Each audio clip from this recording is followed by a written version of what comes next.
Empty of God, empty of Christ, we cannot be the temple of God.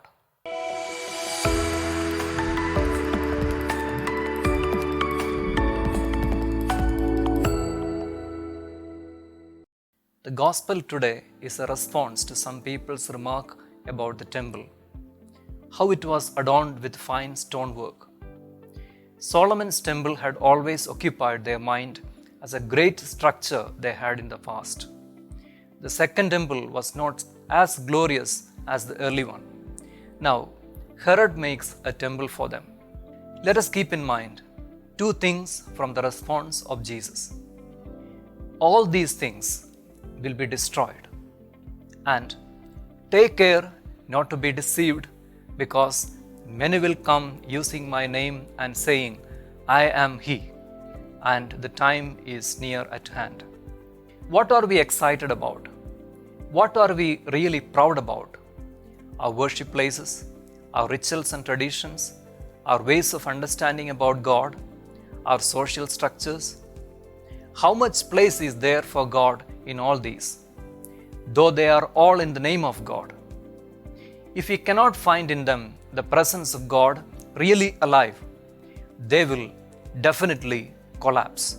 Unfortunately, we create super gods in our own liking and reform our life according to the demands created by these self-made beloved gods.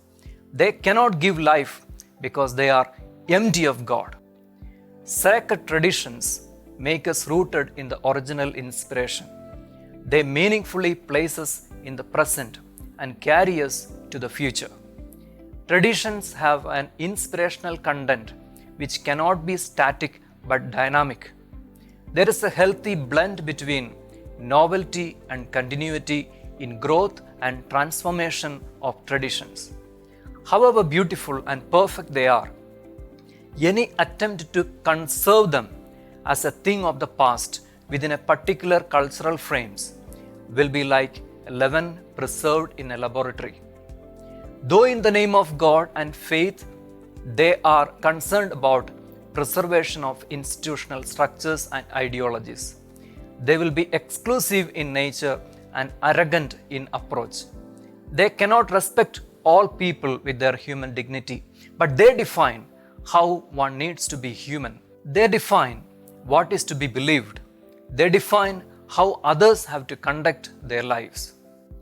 It has happened, and it can happen with us too, that everything is centered on temple. Righteousness is dependent on how much you are fulfilling duties towards the temple. God Himself was so condensed into the temple walls that outside the temple matters, everything was worldly. Priesthood was meant to be only a part of the cultic system of the temple. Jesus said that He is the temple. In Him, humanity sees God alive in our midst. He is the sacrifice and the offerer. Jesus also said that we are the temple in whom God dwells. Empty of God, empty of Christ, we cannot be the temple. Keeping Christ aside, none of our definitions and social structures can hold the divine within them. Jesus has taught us that God is loving Father. Our basic religiosity is to be defined by a loving relationship with God. Many are around in His name. Don't be deceived. Think for a moment what Jesus would say, how He would explain, how He would intervene. Then we shall live.